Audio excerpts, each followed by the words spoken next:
I'm Dr. David Bowling. I'm from the United States Air Force Academy class in 1979, and today we're here at the 2018 Colorado Springs Labor Day liftoff, and this is a Wind Whisperer, which is one of my balloons. The Academy changed my life.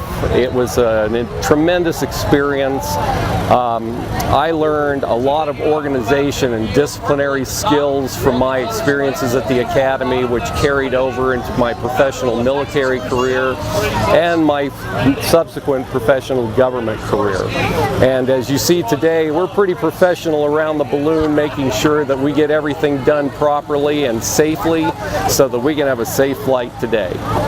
I got into ballooning probably 20 years ago, and actually I got into it because I was an accident investigator with the National Transportation Safety Board. The agency sent me to balloon investigation school in the mid-90s.